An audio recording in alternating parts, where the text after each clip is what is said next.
먼저 기출문제를 다운받는 법을 알려드릴게요. 이게 이제 여러분 기출문제 많이 푸실 거잖아요. 한 최소 5개 정도는 풀고 가시는 게 좋거든요. 되게 최소 많으면 많을수록 좋고요.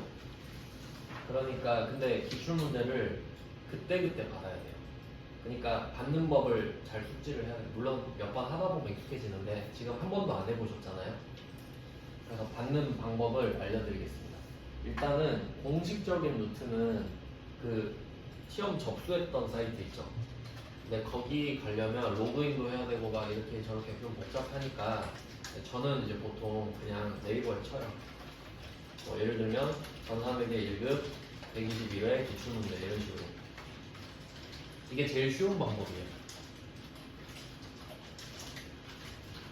그러면 다른 사람들이 올려놨거든요. 뭐 학원이라든가 뭐 그런 올리는 사람들 있죠.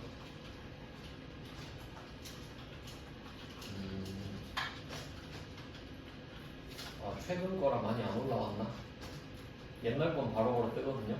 아마 최근 거라서 업데이트가 좀 늦는 것 같으니 공식적인 루트로 가야 될 것 같습니다. 예전 거는 다 올라와 있어요. 이게 직전 거라 그래요. 직전 거라.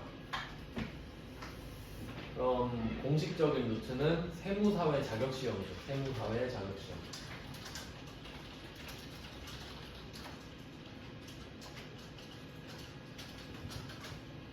왜냐면 이렇게 알려드리면 그 아이디 못 찾는 분이 가끔 계셔가지고 로그인을 하셔야 되거든요. 다운받으려면. 로그인 안 되면 이제 구글에서 검색하는 거죠. 자, 아이디가 기억나신다면 로그인을 하셔가지고 왼쪽 밑에 기출문제를 받아주세요. 아니면 그냥 구글에 쳐도 나올 거예요. 네이버보단 구글이 확실합니다. 자, 이쪽으로 들어가면 기출문제를 아마 작년 것까지 전년도부터 현재까지네요. 그러니까 이게 개수가 제한이 돼 있어서 옛날 건 없거든요. 물론 옛날 것까지 풀 일은 없지만. 그러면 이때 지금 번호 98번으로 들어가 보시면 전산회계 1급이라고 되어 있죠. 이게 이제 어떻게 구성되어 있는지 설명드릴게요. 지금 첨부 파일이 5개 있는데 A랑 B는 시험지예요. 그러니까 그냥 진짜 실제로 시험 가면 받는 시험지. 그리고 세 번째는 답이죠. 답. 얘네들은 그냥 PDF 형태로 되어 있고요. 여러분이 받으셔야 되는 거는 수업용 데이터. 이 프로그램을 받아야 실제처럼 연습을 할 수 있어요. 그리고 참고로 이 3개, 빨간색 3개가 이쪽에 압축되어 있습니다. 그러니까 결국 이 2개 받으면 끝나는 건데, 자, 일단 수업용 데이터를 한번 받아보자고. 이 절차를 제가 알려드린 대로 잘 따라하셔야 돼요. 일단 지금 다운로드 누르면 이런 식으로 오른쪽 위에 바로 뜨죠. 바로 열어주시면 되는데 어딨지? 다운로드 쪽으로 들어가 있겠죠? 네. 폴더 여셔가지고 다운로드에 방금 받은 거를 바로 압축을 풀어주세요. 바로 풀어야 됩니다. 풀기 하고 경로는 그냥 바꾸지 마시고 다운로드로 풀겠습니다. 자, 푸셨죠? 자, 첫 번째 다운 받자마자 풀기. 그다음 두 번째는 폴더가 2개 있어요. 2교시, 3교시. 아마 제가 이제 시험 시간대별로 다 봤는데 이게 시험이 9시에 이론 시험을 보고 그리고 12시에 세무 2급, 전산 2급들을 보고 3시에 또 1급들을 보거든요. 그러니까 여러분은 세 번째 타임인 거예요. 그러니까 3교시.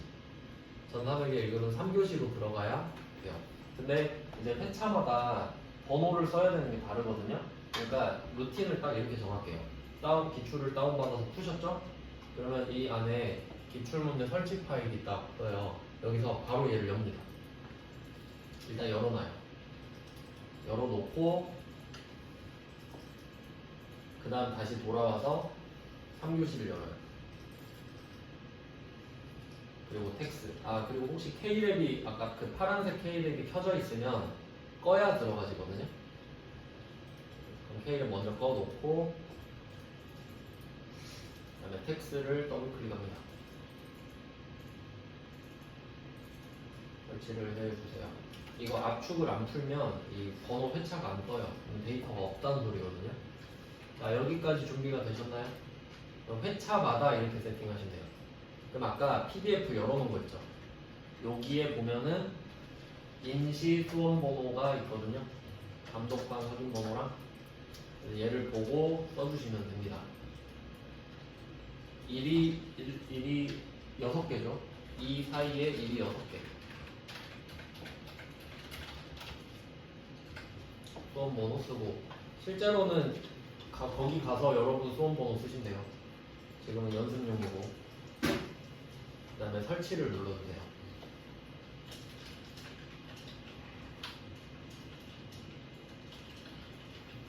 자, 그 다음에 문제 유형은 이게 시험장 가면 시험지 A형이 있고 B형이 있어요. 문제 순서만 달라요. 문제가 다르면 점수가 바뀌어버리니까. 그러면 그 받은 거 유형 쓰시고 지금은 제가 A형 드렸죠? 그 다음에 감독관 확인 번호도 아까 그 PDF에 들어있죠. 3764 이렇게 하고 로그인 하시면 돼요. 아, 하셨나요? 준비되셨나요? 안 됐어요? 어디까지 했어요? 앞으로 풀고 네. 뭐 있으면 뭐 있는데?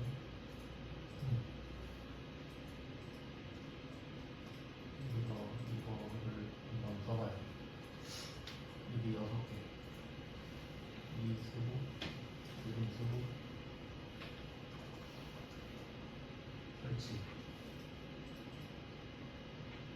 그다음에 유형은 A형하고, 한국형으로 여기 3764.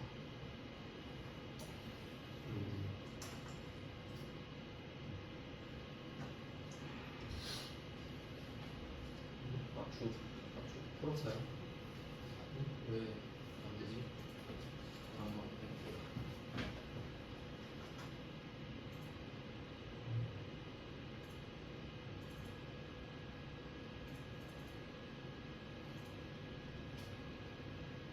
똑같이 했죠.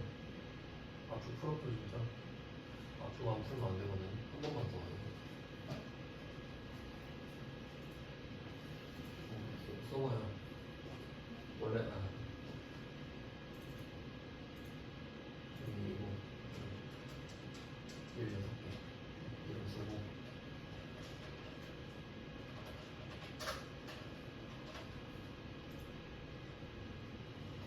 됐다.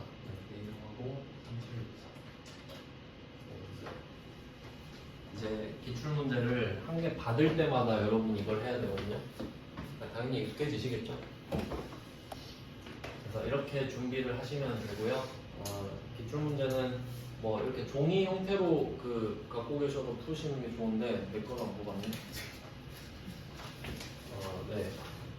뭐 안 되면 PDF로 받아서 하셔도 돼요. 근데 어차피 저는 필요 없으니까 PDF 열어서 다시 보면서 하겠습니다. 자, 그리고 이거 앞에 막 뭐라 써 있는데 저도 사실 안 읽긴 하는데 그래도 시험장 가기 전에 한번 읽고 가시는 게 좋아요. 왜냐면 가서 읽을 정신이 없거든요. 그러니까 이게 시험지랑 똑같이 생긴 거니까 그래도 시험 뭐 전날이나 아침에 한번 쭉 읽고 가시는 게 마음이 편하실 거예요. 그리고 막 USB에 저장하고 그러는데 저도 컴맹이거든요 사실. 그래서 가서 물어봤었어요. 어떻게 해요? 그냥 다 해줘요. 그러니까 너무 막 나 컴퓨터 못하는데 그걸 걱정하실 필요 없어요. 그냥 가가지고 일찍 가서 미리 말해요. 저 이거 시험 처음 보고 잘 모르는데 저 좀 도와주시면 안 될까요? 안 도와주는 사람 없거든요. 그러니까 너무 쫄 필요 없습니다. 전 다 처음 해봤을 때 다 합격했거든요 이거. 그러니까 너무 그렇게 걱정할 필요는 없다. 잘 읽고 가셔야 된다. 그리고 계산기는 쌀집 계산기 아마 따로 가져가야 될 거고 뭐 그런 게 있어요. 공학용은 안 되고 그러니까. 그럼 한번 풀어볼까요? 어떻게 푸실지? 그럼 일단 제가 순서를 정해드릴게요. 일단 시험 시간은 60분. 그러면 시험지 한번 보시면 앞쪽에 이론이 있어요. 이론은 15문제 2점. 그 다음에 쭉 넘겨보시면 실무 있죠. 실무 시험. 그럼 여러분은 시험지 받자마자 여길 펴세요. 이론은 보는 거 아니에요. 왜냐면 이유를 알려드릴게요. 과학적인 이유가 있어요. 자, 이게 아까 열었던 K랩이랑 조금 다르게 생기지 않았어요? 왼쪽 밑에 이론 문제 답안 작성 있죠. 한번 잘 보세요. 찍을 수 있잖아요. 찍을 수 있잖아요. 찍을 수 있는데 뭐하러 풀고 있어요? 일단 주관식을 풀어야지. 주관식은 못 찍잖아요. 맞죠? 참고로 그 역사상 이런 분이 있었어요. 15개를 안 보고 찍어서 11개 맞은 사람 있었어요. 그리고 71점으로 합격했어요. 네, 그분은 나중에 세무 2급도 합격해서 뽀록은 아니에요. 제대로 하기는 그땐 공부를 제대로 안 했던 거지. 그러니까 가능성은 있으니까 네, 주관식을 푸시는 거 이해되시죠? 예. 자, 그러면 문제 1번이 있는데 1번은 조금 쉬운데 자, 구성을 한번 보세요. 1번. 자, 여기서 여러분 전략을 어떻게 짜셔야 되냐면 자, 1번, 2번은 무조건 맞춥니다. 그 실무 1번에 1번 보시면 여기 거래처 등록 표시해 놓으세요. 여기 제목에 100% 맞춰야 된다. 이거는 1분 안에 풀 수 있어요. 이거는 보너스 문제거든요. 그 다음에 2번에 계정 과목 및 적요 등록 이거 표시하세요. 이것도 보너스 문제예요. 이 두 개는 각각 1분 이내에 클리어가 가능합니다. 왜냐면 이건 점수 맞히라고 주는 거거든요. 근데 3번은 여기 4점, 유일하게 4점짜리거든요. 그러니까 배점이 어떻게 되냐면 이론이 2점짜리가 15개 하면 30점이죠. 이론이 30점. 그럼 실무가 70점이에요. 그럼 배점이 어떻게 되냐? 3점씩 23개 하면 69점이에요. 그럼 1점이 부족하니까 하나가 4점이거든요. 얘가 4점인 거예요. 얘는 버리는 게 나아요. 현실적으로 말해서. 제가 알려드릴 수 있거든요. 가성비가 안 좋아요. 제가 귀찮아서 그런 게 아니에요. 다 옛날에 강의했어요. 근데 강의해도 어차피 못 맞춰. 무시하는 게 아니고 이게 너무 그 이상한 문제를 내요. 얘네들이. 그러니까 버리자. 딴 걸 맞춥시다 차라리. 그래서 얘 두 개를 먼저 해봅시다. 거래처 등록부터 한번 해보시죠. 자, 얘는 위치가 메인 화면에서 왼쪽 위에 있어요. 기초 정보 관리. 여기서 거래처 등록할게요. 새로운 거래처가 생긴 거지. 자, 그러면 들어가 보시면 탭이 3개 있죠. 얘는 어떻게 파악을 하시면 되냐면 번호를 한번 보세요. 번호를 하나 주거든요. 번호 주죠. 이 번호가 99604 이렇게 돼 있잖아요. 99604. 이게 무슨 의미가 있냐면 사실 일반 거래처가 제일 많거든요. 그럼 밑으로 쭉 내려가 봐요. 번호 범위가 있어요. 이 범위에 들어가면 여기 쓰는 거고. 근데 99604는 여기 안 들어가죠. 그럼 여기는 아닌 거예요. 보니까 이름이 카드잖아요. 신용카드겠지.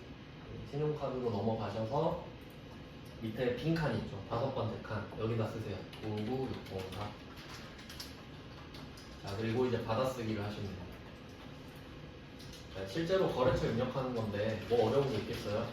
삼성카드 쓰고, 그리고 유형은 매입이네요. 그러니까 쓰는 카드네. 쓰는 카드. 자, 매입 2번 골라주시고, 사업자 등록번호는 하이픈 없이 쭉 안 써있네? 그냥 넘어가세요. 없으면 지원할 순 없잖아요. 그 다음에 카드 번호로 가셔서 4500엔 하이픈 써야 돼요.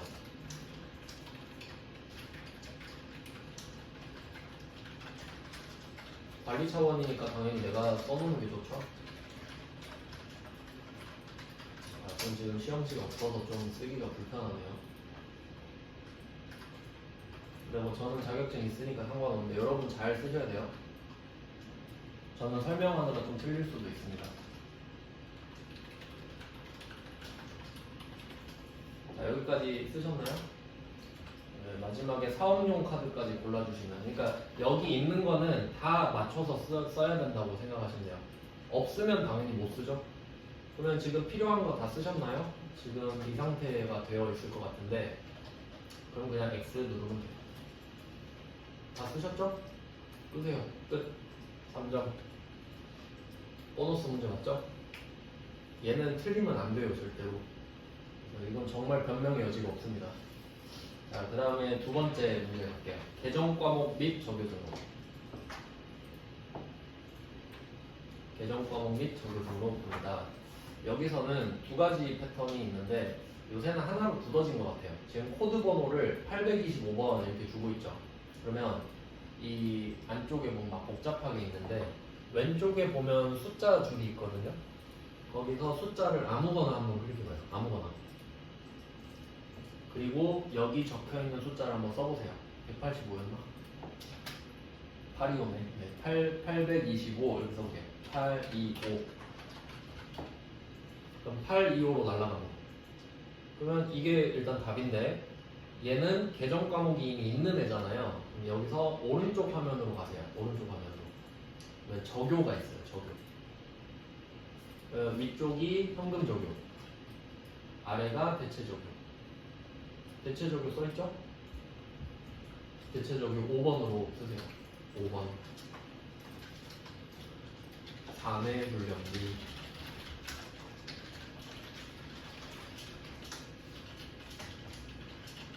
끝. 쉽죠? 이거 맞히라고 준 거니까 어려우면 안 돼요. 틀려도 안 되고. 근데 혹시 옛날에는 이런 경우도 있었어요. 지금은 번호를 알려줬잖아요.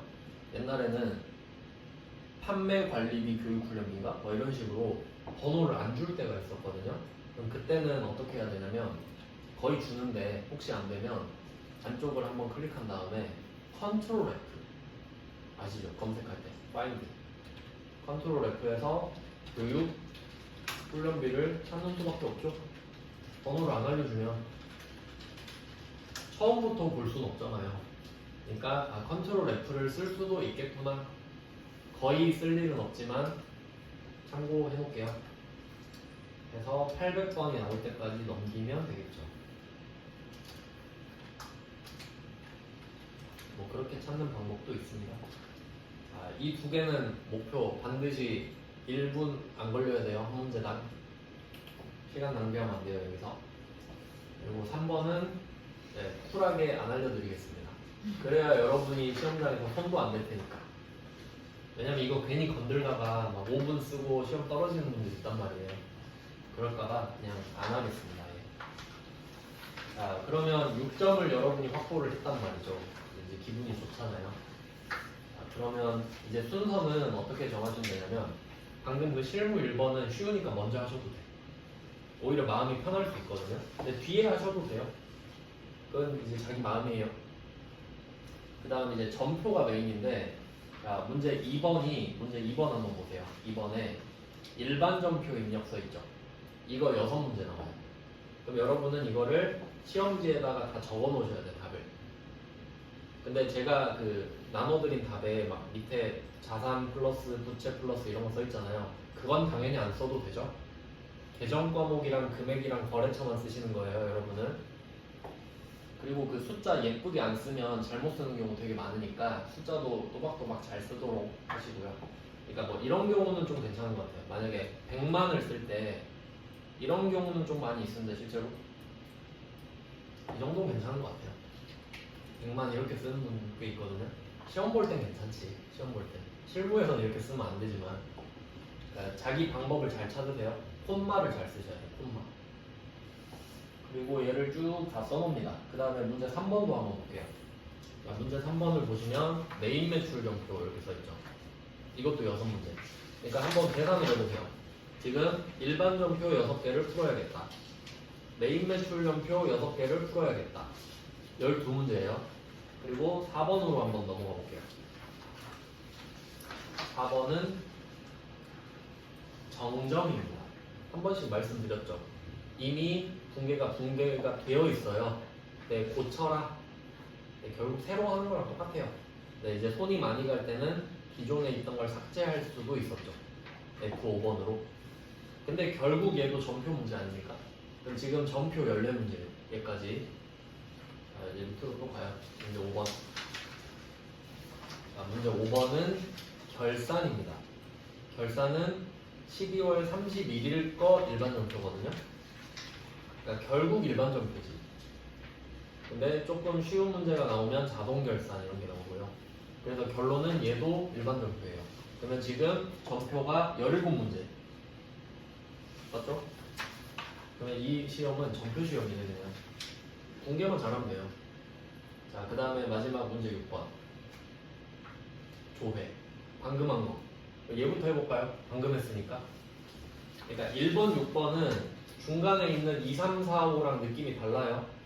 1번, 6번은 그 붕괴가 아니니까. 그러니까 얘네들을 먼저 끝내놓는 것도 괜찮은 것 같아요.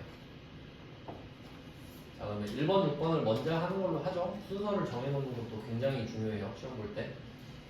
자, 그러면 1번부터 한번 봅시다. 아까 제가 알려드린 패턴으로 볼게요. 자, 6월 기간이 기간. 그러면 답은 차변 아니면 대변이겠죠. 제가 그 장구조의 1페이지에 써놨던 내용이죠. 시점이면 잔액, 기간이면 차변 대변. 자, 그럼 외상 매출금은 자산이죠. 자산. 회수액은 감소. 그럼 답은 대변. 당첨. 이렇게 된 거죠. 그럼 여기까지 세팅이 완료됐어요. 그럼 이제 어디 들어갈까? 외상 매출금, 계정 과목이죠. 계정 결론장 이런 거지. 생각해야 될 게 좀 많죠. 근데 이거 봐봐요. 백지 써 있으니까 진짜 막막하죠. 진짜 막막해요. 그러니까 이 연습을 빨리 시작해놔야 돼. 지금 2주 정도 남았잖아요. 자, 그럼 계정별 원장 가서 기간은 6월 1일부터 6월 30일 써있죠? 계정별 원장 가셔서 6월 1일, 6월 30일 계정 과목은 외상 매출금 앞에 거 108번 똑같이 쓰고. 자, 그러면 대변 이건 또 조심해야 될 게 있는데, 자, 여기서 뭘 조심해야 되냐면 차변 대변에 전기 2월 있죠. 전기 2월 전에부터 넘어온 게 있을 거 아니에요. 그러니까 여기선 5월 31일 것까지가 넘어왔겠지. 왜냐면 전에 기간이 있으니까. 그럼 이때는 뭘 해야 되냐 생각을 해볼게요. 우리는 6월 거만 알고 싶거든요. 6월 거. 그리고 대변만 알고 싶죠. 그러면 이렇게 생각할 수 있겠네. 이거 500만 원이랑 616만 원 더하면 되지. 이렇게 생각할 수 있잖아요. 실무에서 이거 100개 있는데 100개 못 더해요. 그러니까 그 패턴 자체를 정해놔야 돼요. 그럼 얘는 어떻게 보시면 되냐면 답을 이렇게 쓰세요. 대변은 아시죠 이제? 저는 이렇게 세팅을 할 것 같습니다. 대변은 정해졌고 여기서 누계 있죠. 누계 빼기 전기 2월 이렇게 생각해볼까요? 지금 대변의 전기 2월은 1월부터 5월 거까지가 포함되어 있는 거죠. 그리고 누계는 1월부터 6월 거까지가 되어 있는 거잖아요. 지금. 그러니까 누계가 1월부터 6월이에요. 전기 2월은 1월부터 5월이죠. 그러니까 누계에서 전기 2월 빼면 6월 것만 남잖아요. 그럼 얘는 개수가 몇 개여도 상관없는 거지. 그러니까 이렇게 참고로 적어보세요. 이해 못하시면 그냥 더 하셔야지 뭐. 2개 더 해야지 뭐. 그러니까 전기월이 있다면 누계에서 전기월을 빼면 개수가 몇 개든 간에 한 번만 빼면 답이 무조건 나옵니다. 한번 생각해 보세요. 왜 그런지 이해가 잘 안 되면은. 그래서 결과적으로 답이 뭐지? 답이 그냥 월계 보면 되겠네. 한 달치니까 월계 보셔도 되고. 요거는 왜 이렇게 알려드렸냐면 그냥 월계로 할게요. 괜히 어렵게 가지 맙시다. 한 달짜리인데 뭐 굳이 어렵게 할 필요 없이 월계로 그냥 하겠습니다. 그러면 답이 1116만 원이잖아요. 얘는 그 밑에 시험지에 적어도요. 1116만 원 이렇게. 공부할 때는 자리를 적어놔야 되고 시험 볼 때는 숫자를 적어놔야지. 이게 답이니까. 그러면 일단 한 문제 클리어 했죠? 자, 그리고 나중에 어떻게 하셔야 되냐면 세 문제 답을 적어 놓을 거 아니에요. 그러면 그 밑에 이론 문제 답안 작성 있죠?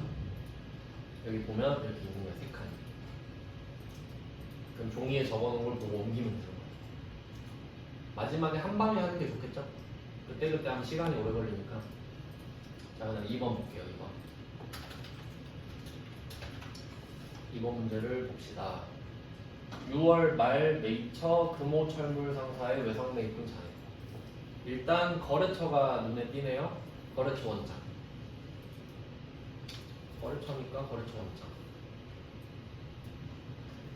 자, 그리고 기간은 6월 말이죠. 시점이죠. 6월 30일, 6월 30일. 시점이니까 1월 1일부터 하셔도 돼요. 계정 과목은 외상 매입금. 거래처는 금호.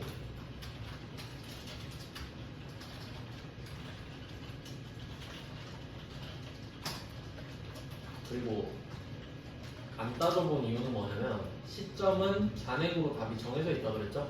그러니까 당연히 잔액밖에 없잖아요. 근데 이거 너무 편하게 생각하시면 안 되는 게 지금은 운이 좋아서 잔액밖에 없는 거지. 혹시 차변에도 얼마 써 있고 대변에도 얼마 써 있을 수 있잖아요. 그럼 당연히 고민을 해야 되는 거거든요. 그때 떠올려야지. 시점은 답이 잔액이라고 그랬다. 그럼 고민할 필요가 없는 거예요. 지금은 출제자가 착한 거고. 그래서 답이 1,437만 원 적어두시면 됩니다. 지금은 일단 뭐 답을 맞히는 거니까. 자, 그리고 3번 문제 가보죠. 3번은 부가가치세 확정신고 기간 4월, 6월에 아까 풀었던 거네요. 신용카드와 현금 영수증으로 받은 고정자산. 고정자산 세 종류 있었죠. 세금 계산서 받은 거, 카드 전표랑 현금 영수증 받은 거, 그리고 전체. 네, 이번에는 그 밖이네요. 그 밖. 신고서 한번 들어가보죠. 신고서가 4월, 6월인데 이거 검색할 때 일자는 안 써도 돼요. 사 쓰고 월에다 사 쓰고 엔터만 쭉 쓰면 지가 알아서 쭉 채웁니다. 자, 그리고 물건을 살 때는 세금 계산서를 받은 거랑 그 밖으로 나눠진다고 했는데 지금은 그 밖이죠? 15번이죠? 얘는 이 숫자가 안 맞게 돼 있지 서로? 업데이트가 안 됐나? 번호가 안 맞죠? 제가 잘못한 거 아니에요. 이거 지들이 잘못 만든 겁니다. 왜 이거 업데이트 안 했지? 그래서 어쨌든 14번이 15번으로 올라가야 되네. 그럼 여기 14번에서 이거 답이 45죠? 그 바뀌잖아요. 그 밖. 그러니까 그 바뀌니까 그 밖으로 내려가서 여기서 신용카드 매출전표. 참고로 얘는 신용카드 매출전표 등입니다. 신용카드 매출전표 등 현금 영수증도 포함. 그래서 답이 45번인 거죠. 금액은 1,500이죠. 1,500 이렇게 됐죠? 그럼 여기까지 답을 입력해놓고 좀 줍시다. 그러면 지금 패턴을 이렇게 정해드렸어요. 여러분이 이거 시뮬레이션 많이 해야 돼요. 시험장 가면 시험을 딱 시작하면 바로 실무를 연다.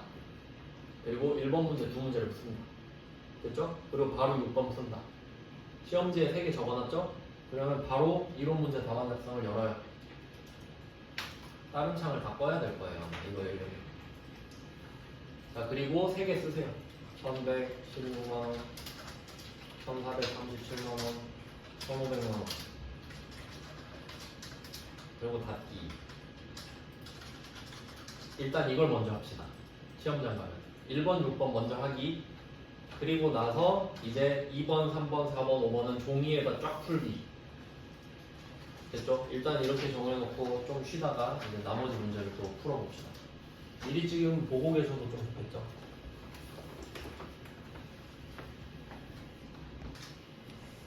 이제 전표를 한번 해볼 건데 제일 중요한 부분이죠. 지금은 처음 하는 거니까 여러분도 저처럼 답을 띄워놓고 입력하는 거 위주로 일단 연습을 해보시죠. 왜냐면 그게 일단 중요하고 시간이 얼마 걸리는지 이런 거 확인해야 되고, 그리고 시험지는 드렸고 답도 이렇게 볼 수 있으니까 이 하나씩 따져보는 거는 천천히 하셔도 되니까요. 그래서 아까 그 다운받았던 사이트에서 답을 열어놓고 그걸 입력하는 연습 위주로 일단 해볼게요. 처음에는. 아까 그 세무사회 홈페이지 있죠? 세무사회 홈페이지에서 여기에서 확정 답안 1908 3번 이거를 PDF를 띄워놓으신 다음에 그거 입력하는 거 위주로 한번 해보자.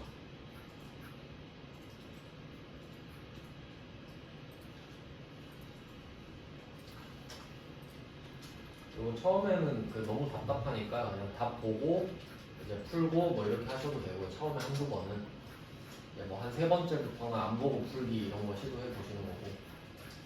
자, 그러면 답을 띄워놓은 상태로 입력 한번 연습해 봅시다. 그러니까 지금 가상의 연습이에요. 그러니까 여러분 시험지에 답이 이렇게 적혀 있는 거예요. 보고 입력한다고 생각을 합시다. 설명을 해드리면서 입력을 해볼게요. 일단 일반전표로 가겠습니다. 일반전표 문제부터 풀죠. 자, 1번 문제를 보시면 이게 처음 나왔던 건데 지금 리스 보증금을 보통예금에서 지출했다. 이제 푸는 요령을 알려드릴게요. 이게 지금 처음 나온 문제다 보니까 되게 당황을 많이 했을 건데 확실한 건 하나 있죠. 1,800만 원을 지출했다. 보통예금. 그러면 확실한 것부터 쓰세요. 그러면 대변에 그러니까 날짜 7월 30일 쓰고 일반전표에서 먼저 대변 쓰고 보통예금을 먼저 쓰는 거죠. 그리고 거래처는 제가 줄 돈 받을 돈에 쓰는 거라고 했는데 보통예금은 준 돈이니까 안 써도 되죠. 금액은 1,800 쓰시고 보고 쓰는 거예요. 이렇게. 자, 그 다음에 차변. 차변은 뭐라고 하지? 고민을 하겠죠. 근데 여기서 기타 보증금 계정 과목을 사용할 것이라고 했으니까 답을 알려준 거죠. 뭔진 몰라도 얘가 기타 보증금인가 보구나 해서 써야죠. 그리고 이 개념을 한번 생각해보면 우리가 임차 보증금은 배웠거든요. 내가 보증금 맡겨놓는 거예요. 그럼 이 돈은 빌려준 돈이죠. 보증금이. 그래서 내가 이 돈을 빌려준 거니까 계약 기간이 끝나면 돌려받을 거 아닙니까? 그러니까 자산이고 돌려받아야 되니까 받을 돈이죠. 그럼 누구한테 받을지 써야겠네. 그래서 기타 보증금은 거래처를 유한계 기타를 쓰는 겁니다.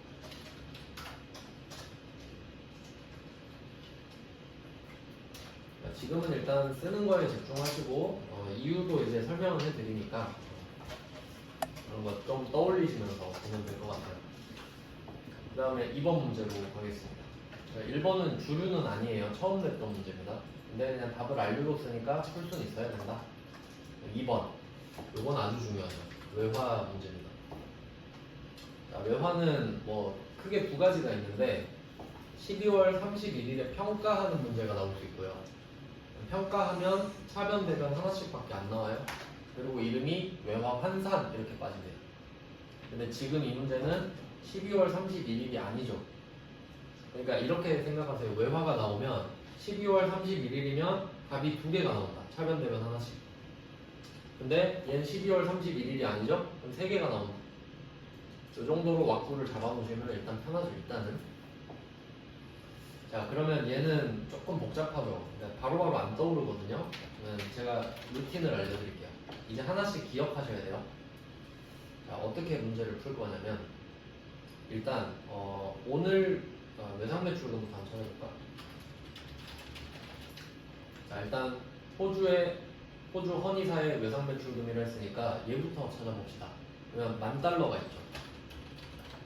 네, 여기에 기준 환율이 1,300원에서 회수를 했네. 근데 외상매출금 그 금액이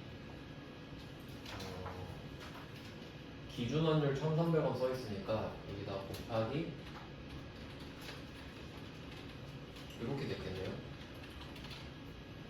외상매출금은 선적일 당시에 환율 1,300원을 그러니까 이게 네이버 환율이에요. 기준 환율은 네이버 쳐가지고 그때 수출을 딱 했을 때 1,300원이 나온 거예요. 근데 나는 $10,000를 받기로 한 거야.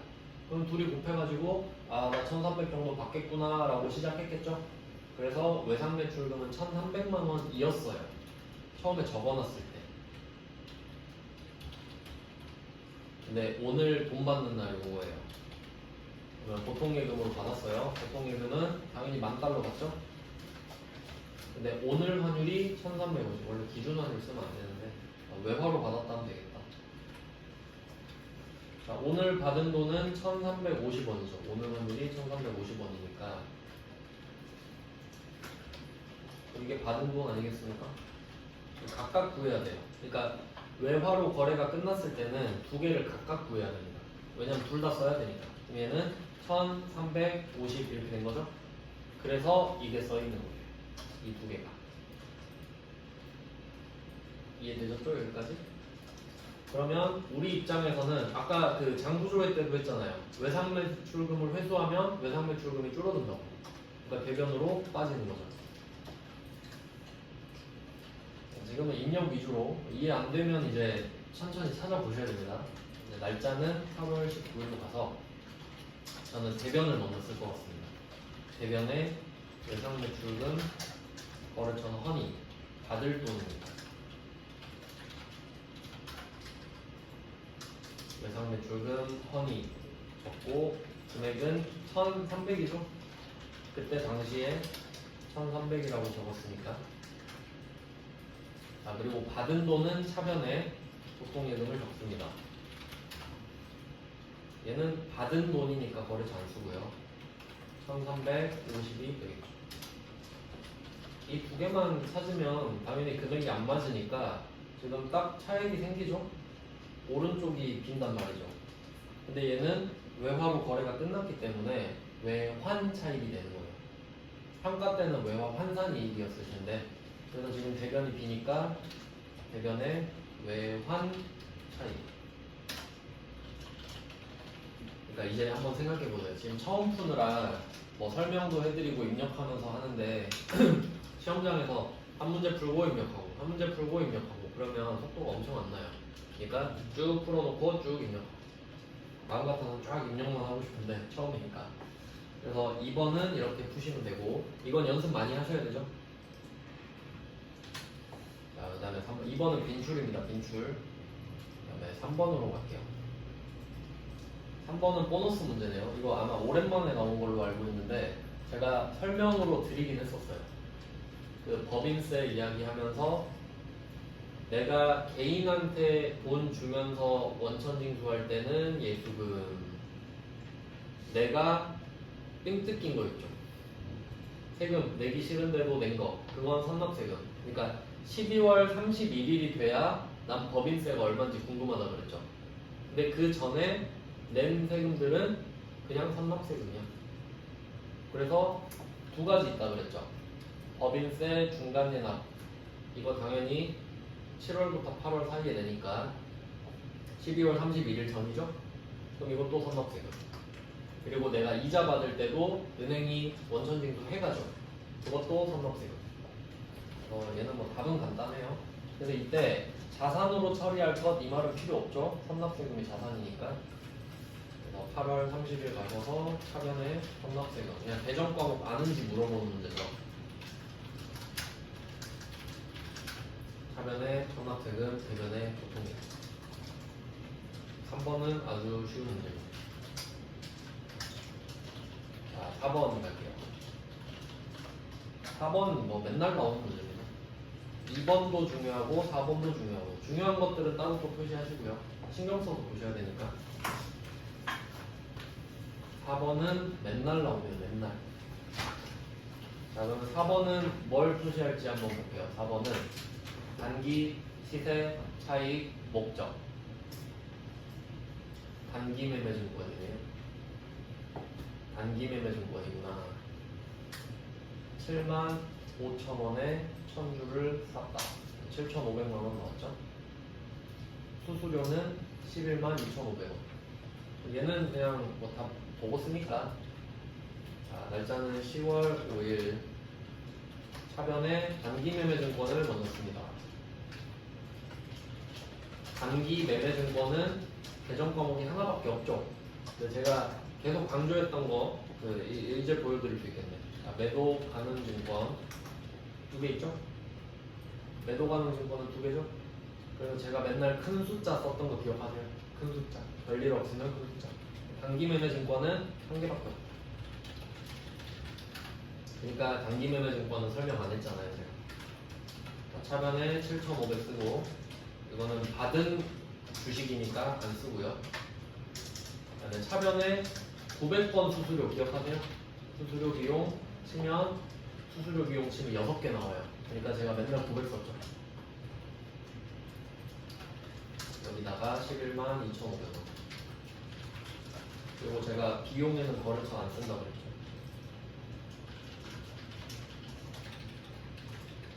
11만 2,500원. 자, 그리고 대변에 그냥 보통 예금 쓰면 끝이죠. 그리고 이 문제에서는 매입 수수료는 영업의 비용 중 적절한 거 이딴 말 필요 없이 답은 어차피 900번 영업의 비용이다. 이 말 필요 없습니다. 하나 많아 한 말이죠. 자, 4번 끝났죠. 아주 중요한 문제입니다. 5번도 중요합니다. 자, 5번은 원천징수 했다가 내주는 거. 그럼 얘는 어떻게 떠올리셔야 되냐면, 자, 우리 직원 월급 줄 때 제가 간단하게 여기 분개해볼게요. 자, 급여 왼쪽에 쓰고 예수금 삥 뜯고 그리고 나머지만 보통 예금으로 주죠. 우리 월급 줄 때 이렇게 회계 처리하잖아요. 그러니까 예수금 빼놓고 주잖아요. 그러면 이 예수금은 킵해놨다가 내주죠. 그러니까 이 예수금 오른쪽에 있는 걸 지금 내주는 거잖아요. 그러니까 차변으로 가야지. 이렇게 내주고 있다. 근데 이게 세금 같은 경우는 직원 거 삥 뜯어서 다 내주면 되는데 직원 부담률이 100%니까 근데 여기서 고용보험료 나왔죠. 그러면 직원한테 삥 뜯은 거 어딨지? 회사가 30, 그럼 직원 거 20이죠? 그래서 예수금 20만 원은 직원 부담금, 나머지 30만 원은 회사 부담금. 그러니까 회사가 부담하니까 비용 처리하는 거죠. 그래서 이거 아주 중요한 문제입니다. 이거 실제로 실무에서 한 달에 한 번씩 해야 되는 거죠. 12월 10일. 그러면 예수금을 먼저 적고 직원 거. 네, 이 문제에서는 직원 걸 안 알려줬으니까 부담 회사 거 비용 처리를 먼저 하는 것도 좋겠네요. 복리후생비로 처리한다고 했으니까 복리후생비 500원. 실제로는 금액을 이렇게 알려주는 것부터 쓰는 게 편하죠. 그 다음에 나머지는 예수금이 될 거다. 어차피 계산은 해야 되네요. 그 다음에 대변에 보통 예금.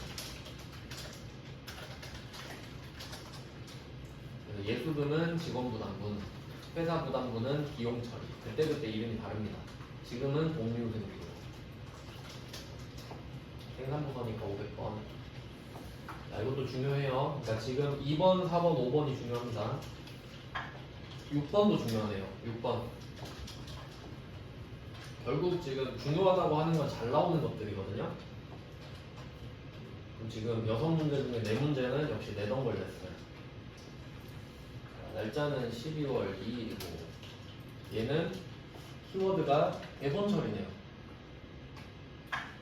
돈 못 받게 됐다. 제가 이거 최근에 많이 나왔다고 말씀드렸죠. 원래 잘 나오는 거긴 한데 그러면 누구한테 어떤 계정 과목 얼마를 못 받았는지를 먼저 찾아야 됩니다.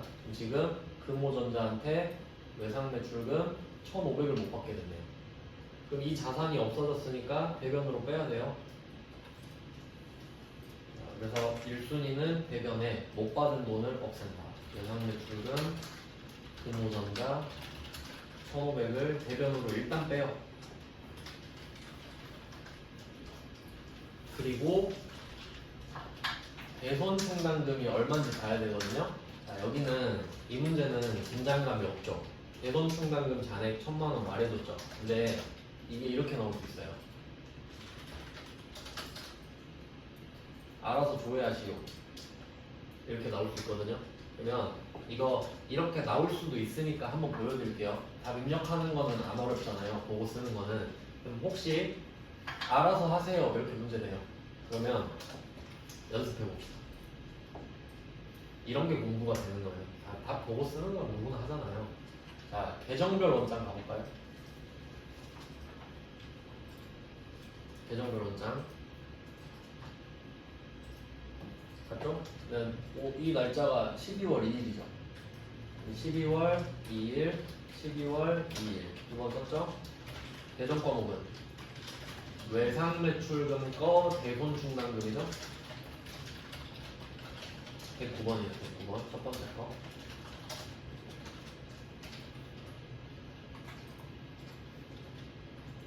어떻습니까? 충분히 낼 수 있죠? 그러면 이렇게 문제 내는 거예요. 이 문제 딱 던져놓고 나 1500 못 받았다. 그러면 적절한 계정 과목은 조회하여 적절히 처리하시오. 이렇게 낼 수 있잖아요. 그럼 여러분이 이 작업을 해야 돼 지금. 12월 2일에 와서 잔액 1000만 원이네? 그럼 이게 답이 차변으로 가야 되죠? 그래서 1000만 원 써 있잖아요. 그러니까 이렇게 쉬운 답만 맞히고 좋아하면 안 되지. 어렵게 나오면 어떻게 나올까? 아, 계정별 원장이랑 콜라보가 가능하구나 생각하셔야 돼요. 그냥 실력이 늘죠. 자, 그러면 이렇게 했다고 치고 이제 입력을 하는 거지. 차변에 대손 충당금, 외상 매출금과 1000만 원 빼고, 그다음에 차변에 대손 상납비.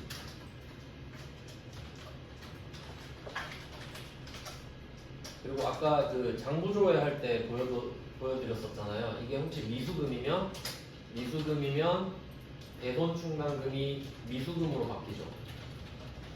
미수금 걸로 이렇게 바뀔 거고, 비용은 기타의 대손 상납비로 바뀔 거예요. 생각은 해보셔야 돼요. 아, 그랬었지 하고 계속 생각해야 됩니다. 그래야 시험장 가서 안 놀래죠. 자, 지금 6번은 출제자가 되게 착하게 된 거잖아요. 저 같으면 그냥 적절히 하세요 이러거든요. 그리고 미수금 던져주고 대여금 줄 수도 있고. 자, 그러면 일반 전표 6문제를 일단 끝냈습니다. 그다음 이제 메인 매출 전표로 갈까요?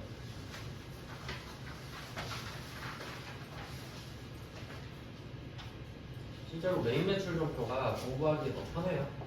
일반 전표는 범위가 너무 넓고요. 자, 하나씩 키워드를 따보겠습니다. 자, 영세율, 세금 계산서, 발급 이렇게 돼 있죠. 저는 이렇게 그냥 표시해 놓고 왔습니다.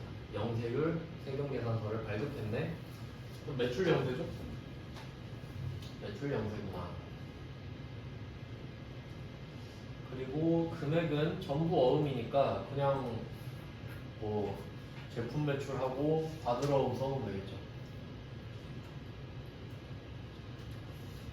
여기에 당구장 표시가 하나 있네요. 품목별로 구분하여 쓰는 것도 정답으로 인정한다. 이건 좀 당황할 수도 있어요. 이거 입력 연습 안 해보면. 한번 이것도 해볼게요. 실제로 우리가 물건을 팔 때 항상 같은 물건만 여러 개 팔 리는 없잖아요. 이런 식으로 두 종류 이상 팔 수도 있죠. 그때를 대비해서 하는 거예요. 자, 한번 입력해 봅시다. 7월 30일. 자, 유형은 12번으로 일단 결정이 됐습니다.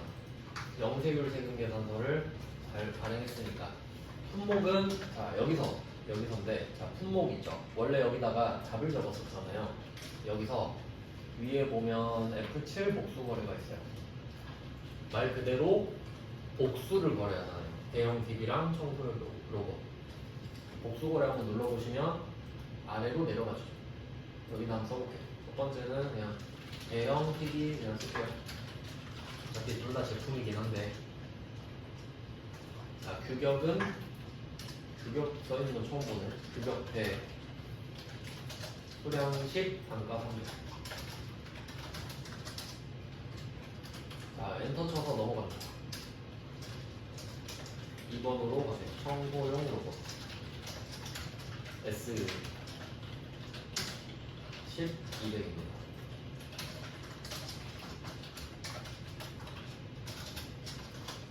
자, 다 쓰셨나요? 그러면 복수거래를 한 번 더 눌러요. 복수거래가 입구이자 출구인 겁니다. 일로 들어와서 일로 나가요. 그럼 다시 올라와지죠? 그러면 복수거래 체크된 겁니다. 이걸 왜 하냐면 이거 안 하면 여러분이 계산을 해야 되거든요. 그러니까 실제로 이 복수거래를 안 눌러도 되고요.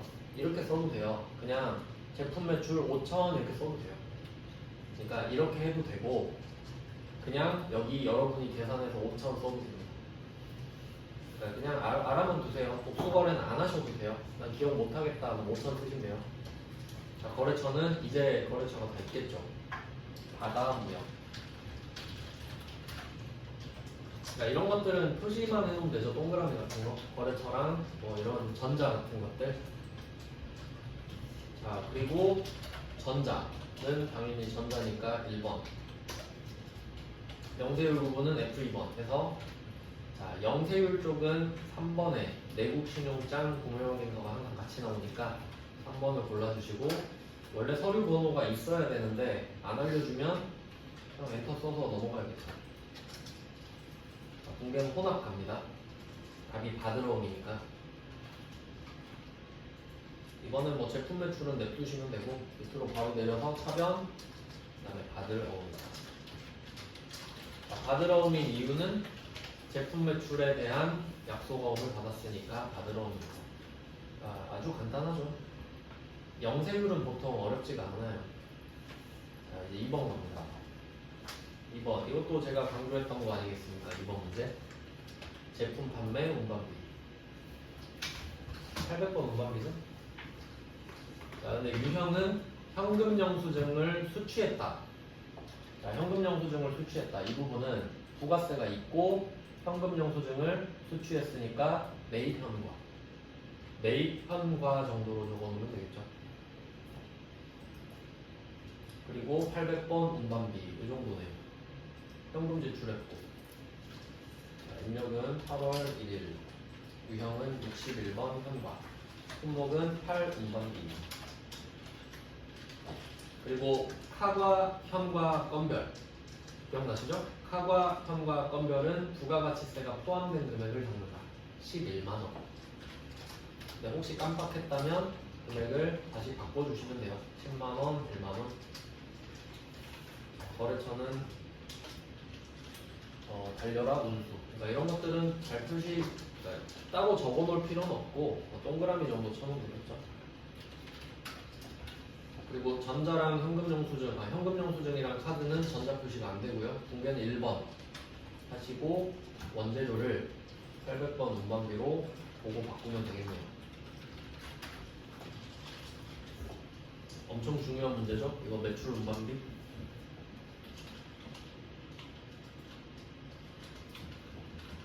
네, 이것도 뭐 무난합니다. 답이 정해져 있기 때문에 논리가 복잡한 게 아니니까.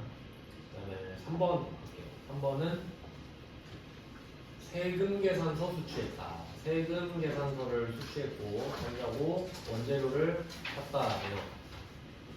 그럼 얘는 불공제 사유가 아니죠. 세금 계산서를 받았는데 불공제 사유가 아니니까 51번 받으겠죠. 이것도 보너스 문제네요. 엄청 쉬운 문제를 줬네. 그리고 보통 예금에서 결제를 하였다. 9월 1일 유형은 51번 품목은 원재료 수량 단가는 없고 공급가액은 100만원 거래처 로지 전자 공개는 1번 현금 보통 예금은 혼합으로 가셔서 대면에 103번 보통 예금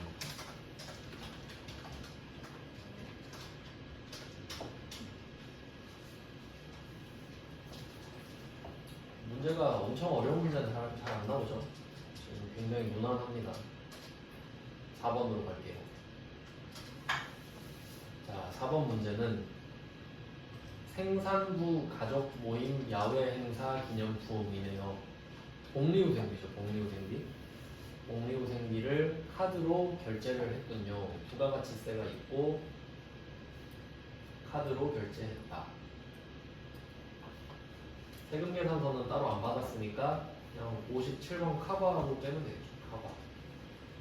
복리후생비 카드 결제. 이것도 무난하네요. 10월 2일. 유형은 매입 카과. 57번. 품목은 5 복리후생비라고 적겠습니다. 생산부 가족모임 행사 선물이니까. 그리고 뭐 금액은 굳이 나눠서 적을 필요는 없고요. 총액으로 100만원만. 그러니까 지금 50개 사가지고 100만 원인데 굳이 이거 100만 원을 50으로 나눌 필요는 없다는 소리예요. 그건 잘못 적었네. 이렇게 100만 원 잘못 쓰면 고치면 되죠. 100만 원, 10만 원. 카과, 현과, 건별은 110%를 쓰니까. 그 다음에 거래처는 피크닉.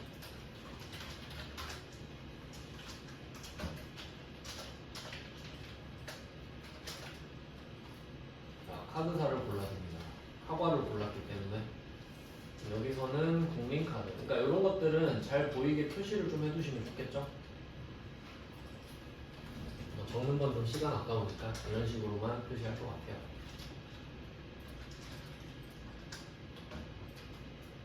자, 국민카드 고르고 붕괴는 4번 카드를 쓴다고 하면 카드 세팅은 저절로 들어가기 때문에 미지급금이랑 카드 세팅이 됐죠. 원재료만 복리후생비로 바꿔주시면 되겠습니다.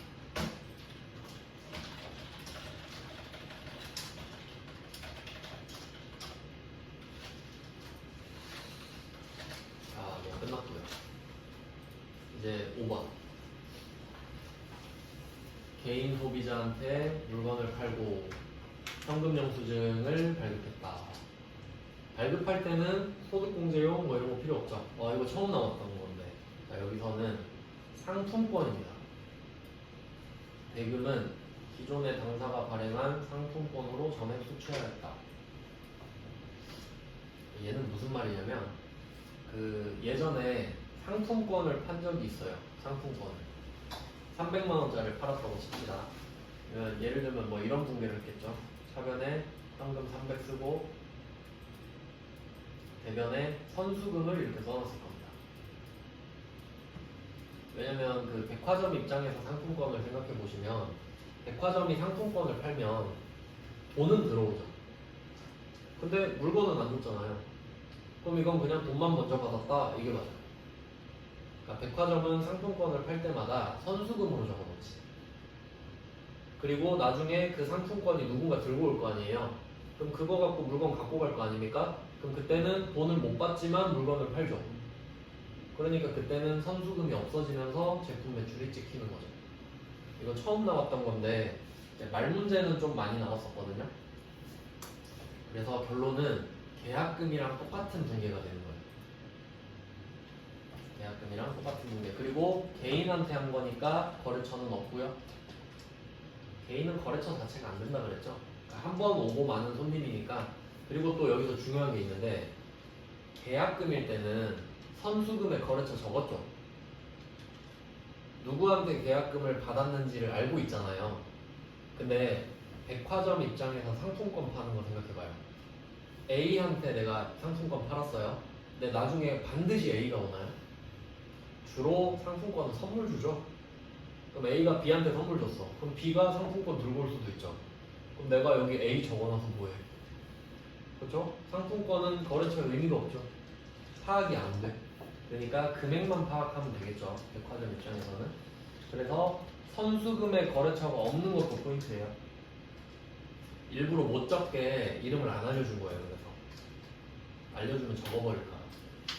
자, 그러면 뭐 이론은 설명드렸고 입력을 해봅시다.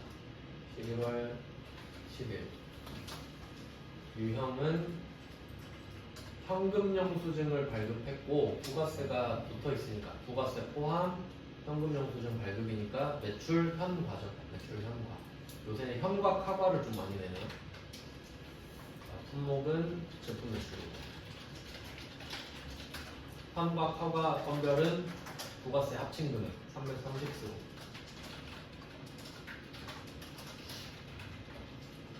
거래처는 쓸 수가 없죠. 못 쓰게 해놨죠. 여기 뭐 개인 소비자 쓸 수는 없잖아요.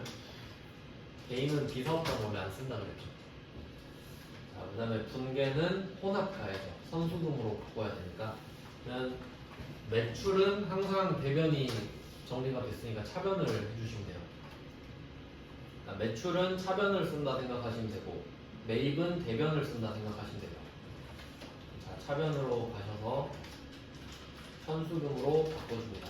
그러니까 오늘 물건은 나갔는데 돈은 안 들어오겠죠. 당연히 돈은 이미 받았으니까 그게 선수금이라는 겁니다. 이것도 기억해도 돼요. 이제 처음 나왔는데 이제 앞으로 계속 낼 것 같습니다. 자, 그 다음에 마지막 6번. 지금 토지랑 자동차가 안 나오네요. 맨날 나오는 건데. 최근에 진짜 쉽게 내네요, 좀 문제를. 그 다음에 6번은 영업부 거래처 선물입니다. 800번 기업 업무 추진비네요. 800번 기업 업무 추진비와 동시에 자, 세금 계산서를 받았는데 불공제 사유죠. 54 불공이 드디어 나왔죠. 그러니까 54 불공은 한 문제 나와요, 기본적으로. 그래서 12월 22일에 복잡한 논리는 없죠, 얘도. 54번 불공이고 8 기업 추 정도로 적을 것 같아요. 여기서 또 함정이 있어요. 지금 11만 원에 부가세가 포함되어 있는데 불공은 100% 금액 적죠? 10만 원 정도 적으셔야 돼요.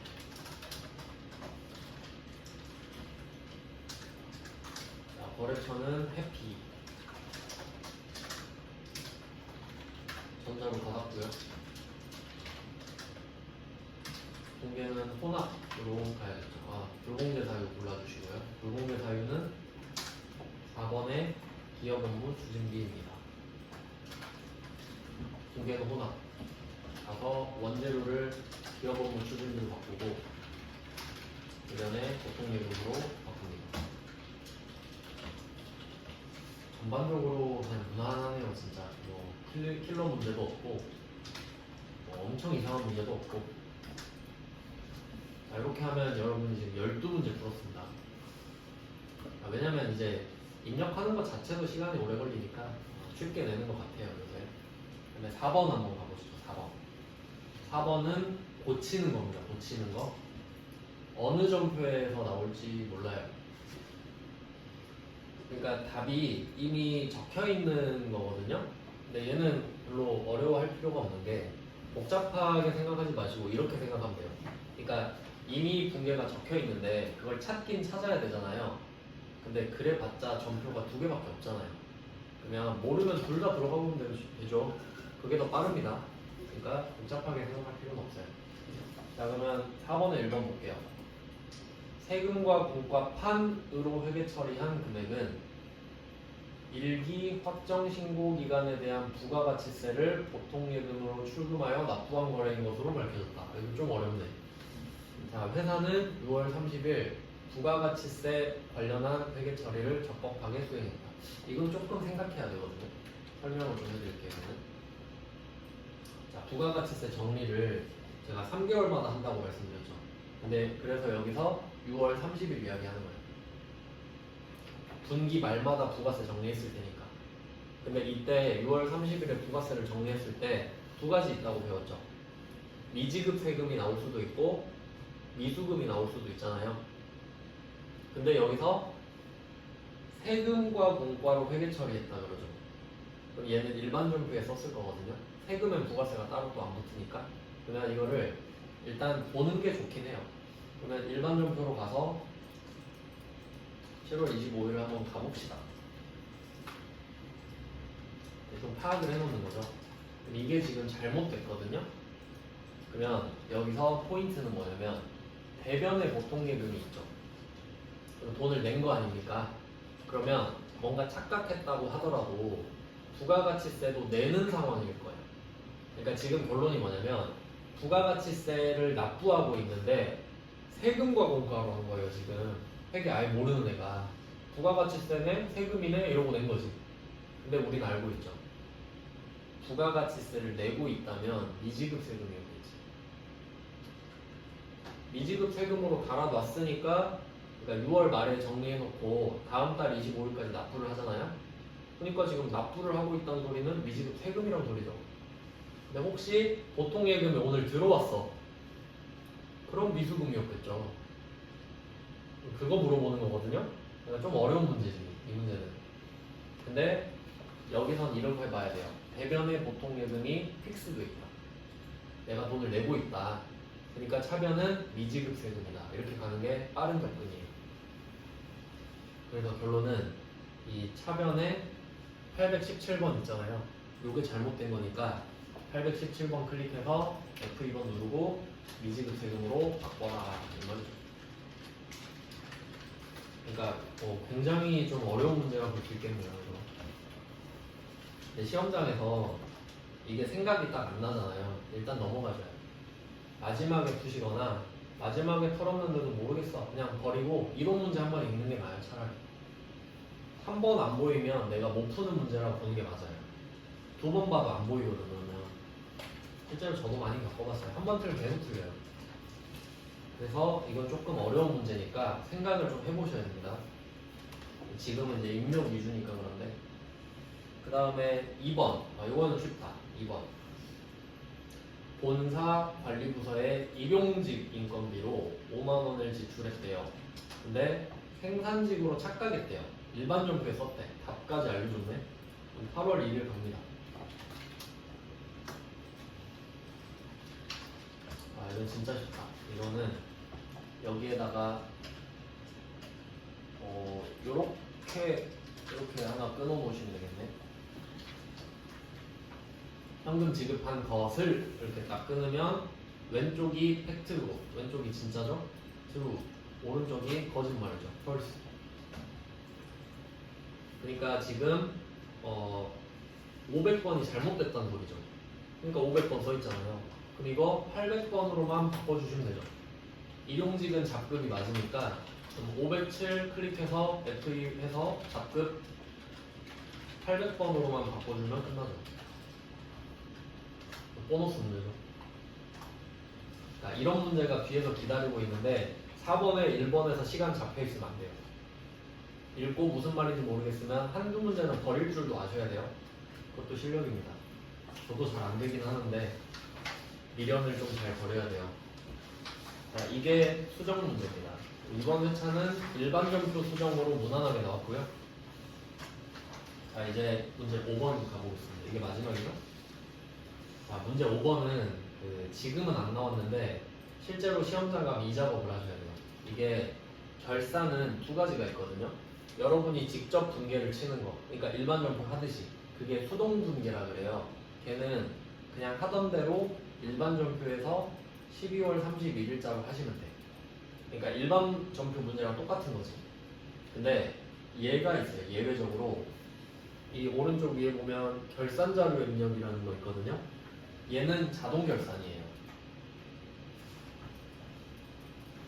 그러니까 이게 합쳐서 세 문제 나오거든요. 옛날에 뭐 흔하진 않았지만 만약에 자동 결산 세 문제 나왔다. 잭팟이에요. 개꿀이요, 개꿀. 분계 안 해요. 근데 최악은 수동 분계 세 문제. 지금이 그래요. 근데 그걸 어떻게 파악하시냐면 외우기 힘들잖아요. 현실적인 방법을 알려드릴게요. 이거는 확실히 실행이 가능해요. 그러면 일단 결산 자료 입력을 들어가 볼게요. 오른쪽 위에. 자, 들어가서 날짜 치는 거 있죠. 여기서 엔터 두 번 치세요. 날짜 쓴다 외우지 마시고 얘는 들어가면 엔터 두 번. 자, 그리고 이 부분이 중요합니다. 자, 중간중간에 보시면 초록색 칸 보이세요? 초록색 칸? 거기는 모니터 세팅이 안 돼 있어갖고 초록색 칸이 안 보이실 거예요. 예전에 수강생이 말해주더라고요. 제 걸로 보시면 약간 조금씩 초록 색깔 띄죠. 여러분은 여기밖에 입력을 못해요. 그러니까 초록색 외에는 답 자체가 없어. 그러면 초록색을 딱 보잖아요. 상품. 그러니까 여기에 쓸 수 있는 문제인지 없는지만 알면 되는 거예요. 그러면 지금 문제를 한번 맞춰볼게요. 지금 세 문제 나왔잖아요. 자, 문제 5번의 첫 번째 거 보세요. 부가가치세 정리죠. 근데 사실 이거는 애매할 때 문제고 얘는 확실해요. 이번 회차는. 지금 5번에 1번 보시면 부가가치세 정리 붕괴했던 거 기억나시죠? 그럼 이건 여러분이 직접 붕괴해야 되거든요. 그러니까 얘는 이 5번에 1번은 수동이에요. 그러니까 여러분이 직접 하셔야 되는 거예요. 그러니까 자동은 여러분이 안 해도 되는 거거든요. 근데 자동 항목이 없어 지금. 그리고 그 5번에 2번 보시면 보험료 회계 처리했던 거 기억나세요? 초창기에 성급비용 보험료 하면서 이것도 수동이죠. 내가 해야지. 그 다음에 3번 요것도 2번 3번 똑같은 문제네요. 3번도 수동이죠. 출제자가 좀 못됐네요. 지금 자동 결산이 없어요. 그러니까 지금은 들어가 볼 필요도 없어요. 다 분계 문제니까. 애매할 땐 그런데 이건 다음 회차 때 설명드리고, 그러면 지금 결산에서 다 조져놨네요. 출제자가 앞에서 일부러 쉽게 주고. 자, 그럼 얼른 마무리를 해봅시다. 자, 5번에 1번은 그 자리 정해져 있죠. 부가가치세 정의는 차변에 부가세 예수금이 오는 걸로 정해져 있죠. 원래 대변에 있는 애니까 차변으로 오고, 그 다음에 부가세 계급금이 차변에 있던 애니까 대변으로 오잖아요. 그러니까 자리가 이렇게 돼 있죠. 그러니까 얘는 정해진 거죠. 근데 금액이 누가 크냐죠. 금액이 오른쪽이 크잖아요. 그러니까 미수금.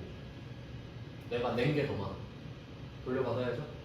아까는 냈다 그랬으니까 미지급 세금이었겠지 라고 유출을 한 거고. 그래서 얘는 좀 무난한 문제예요. 입력 바로 해보겠습니다. 자, 그러면 날짜는 12월 31일로 가셔야 돼요. 결산 문제는 무조건 일반연표 12월 31일.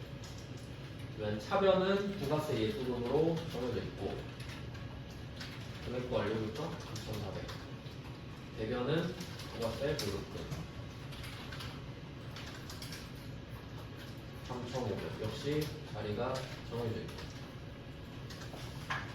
지금 차변의 금액이 1,100이 뜨니까 얘는 미수금일 수밖에 없다는 거죠. 얘는 나중에 환급을 받게 돼요. 그래도 5번에 1번 정도는 무난한 편이고요. 이제 문제 5번에 2번, 3번이 문제가 되겠죠. 제가 이거 중요하다고 엄청 강조했었죠, 처음부터. 이거는 봐봐요. 두 문제 냈잖아요. 자, 한번 풀어보겠습니다. 자, 2번 문제는 어떻게 풀 거냐. 자, 일단 첫 번째 해야 될 거는 수익이냐 비용이냐를 먼저 따져요. 그럼 2번 문제는 자동차 보험료니까 비용이죠. 일단 비용이란 걸 알았어요. 수익이냐 비용이냐를 먼저 따집니다. 근데 수익이 아니고 비용이다. 알아냈어요.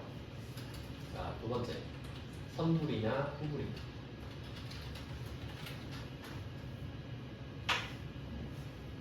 그러면 보험료라는 개념을 생각해 보세요. 자동차 보험료는 1년치를 미리 냅니다. 당연히 선불이죠. 비용 선불 이 두 개를 찾아내셨죠?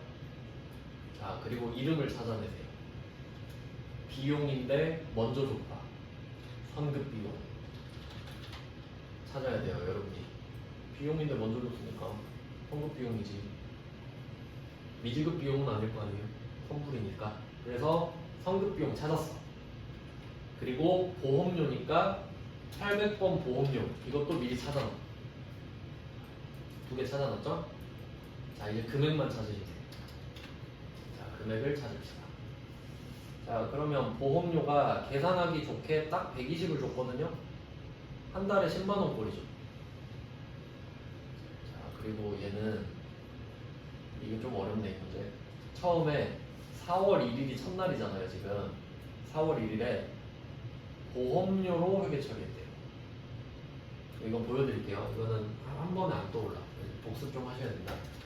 자, 4월 1일에 여러분이 800번 보험료로 회계 처리를 한 거예요. 120을. 네, 현금부터 할게요. 이렇게 한 거예요. 그러면 이 경과 상태를 보여드릴게요. 지금 비용을 12개월 잡았죠. 12달치 비용을 잡고 시작했죠. 그리고 12월 31일이 왔어요. 몇 개월 지났나 볼게요. 4월 1일 앞에 3달 있죠? 12에서 3 빼면 9개월이죠?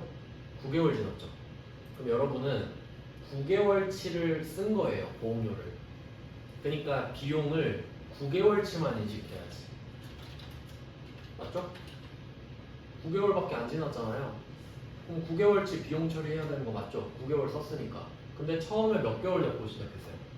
12개월을 잡고 시작했죠. 그러면 12개월을 잡고 시작했을 때는 다 틀렸거든요. 하나도 안 썼으니까. 근데 우리는 12월 31일에만 맞추면 되잖아요. 근데 12월 31일이 되니까 9개월 쓴 건 맞아. 그러면 3달이 오버됐죠.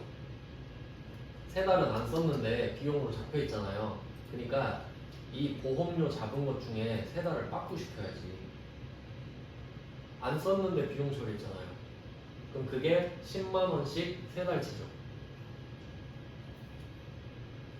난 9달 썼는데 12달 썼다 그랬으니까 3달 안 썼잖아요. 그럼 3달 취소해야지. 그러면 보험료를 30만 원을 대변으로 빼. 비용 취소죠? 그럼 그게 뭐냐? 아까 이름 찾아놨잖아요. 성급비용. 미리 낸 거잖아요. 내년치를. 그래서 답이 성급비용 30, 800번 보험료 30이에요. 좀 어렵죠? 너무 어려우시면 이거 포기하셔도 돼요. 비용 수익으로 시작하면 반대로 계산해야 돼요.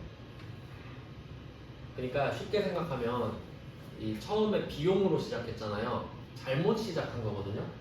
원래 상급 비용으로 시작해야 되죠. 그럼 걔는 딱 9개월치 비용 처리하면 돼요. 쉽단 말이에요. 근데 분계를 잘못 시작했잖아요. 비용으로. 그럼 그때는 오히려 내년치를 구해야 돼. 올해는 9개월이잖아요. 그럼 내년이 3개월이죠. 그러니까 내년 거라고 생각해도 돼요. 내년 거를 빼버리는 거지. 그러니까 내년치 3개월 뺀 거예요. 자산으로 다시 맞는 겁니다. 그리고 내년에 다시 X자로 없애는 거예요. 이번 좀 어려워요. 근데 보시면 해설도 안 써놨죠, 답에. 해설 가치 없다고 생각했나? 다 잘하니까 그런 거 아닌가. 그래서 답이 이렇게 됩니다. 한번 입력은 일단 해보시고. 그러니까 얘는 이제 아시겠지만 입력이 중요한 게 아니에요. 뭘 알아야 뭐 적어놓고 입력하지. 근데 지금은 일단 입력 연습하고 이 부분은 이제 복습 잘해야 되는 거 아시겠죠? 내가 이 부분이 도저히 무슨 말인지 모르겠다. 그럼 처음에 드렸던 회계 프린트 있죠? 그거 보고 이제 문제 또 풀어봐야지. 왜냐면 앞에 거는 별로 안 어려웠잖아요, 솔직히. 자, 그다음 마지막 문제. 자, 지금은 그 시간이 없어서 입력 위주로인데 다음 시간에는 제가 한 개를 제대로 풀어서 설명해 드릴 거예요. 지금은 이렇게 하면 일단 연습하시라. 입력하는 연습. 자, 그다음 마지막 문제. 이건 할만하다. 이건 쉬워요. 3번. 자, 3번은 내가 1억 2천을 빌렸다. 이자율이 10%. 이건 그냥 답을 쉽게 주려고 한 거죠. 이자 10% 말도 안 되죠. 그러면 이자가 1200이죠. 1200. 그럼 한 달에 100만 원씩이라는 소리잖아요. 맞죠? 여기까지 이해되시죠? 그럼 얘는 이자니까 비용이죠. 비용. 얘도 아까 알려드린 절차대로 해볼게요. 1번 수익이냐 비용이냐. 비용이죠. 자, 1번 비용. 자, 두 번째 선불이냐 후불이냐. 내가 지금 돈을 빌린 다음에 돈을 갚을 때 이자 주면 되죠. 후불이죠. 그럼 둘이 만나서 미지급 비용이 나온다. 2번은 보험료 먼저 냈으니까 선불. 지금은 후불이잖아요. 미지급 비용 찾으셨죠? 그 다음에 이름은 이자 비용 아니겠습니까? 이자 내는 거니까 이 정도 찾아놔요. 근데 얘는 후불이니까 후불은 답이 쉬워. 왜냐면 지난 것만 찾으면 되기 때문에. 그러면 한 달에 100만 원이거든요. 지금 7월 1일에 시작했죠. 몇 개월 지났어요? 6개월 지났죠. 한 달에 100만 원. 그럼 600이죠? 그러면 이자 비용을 600을 인식해. 아, 지금 내면 이자 비용 600이구나. 하지만 낼 필요는 없지. 미지급 비용 600. 접근 방법 보시면 3번이 훨씬 쉽죠. 그러니까 혹시 2번은 포기하시더라도 3번은 해야지. 그러니까 공부하다가 너무 어렵다 그러면 후불은 그래도 해야겠다. 할만하니까. 근데 선불은 모르겠다 그럼 버리세요. 어쩔 수 없지. 그러니까 지금 제가 보기에 이번 회차에서 어려웠던 문제는 지금 5번에 2번이랑 5번에 2번이랑 4번에 1번 이 정도는 버리셔도 돼.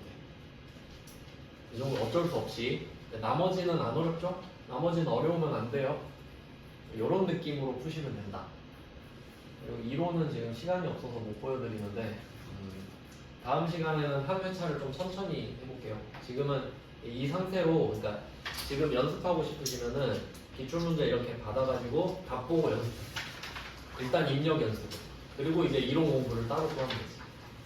일단 이렇게 하시고 한 주 동안 공부를 좀 해놓으세요. 일단 다음 주 계획은 토요일에 기출 하나 제대로 풀기 천천히. 그다음에 일요일은 그 서머리 요약해서 한 방에 쫙 풀기. 이렇게 계획이 되어 있습니다. 자, 오늘은 여기까지 할게요.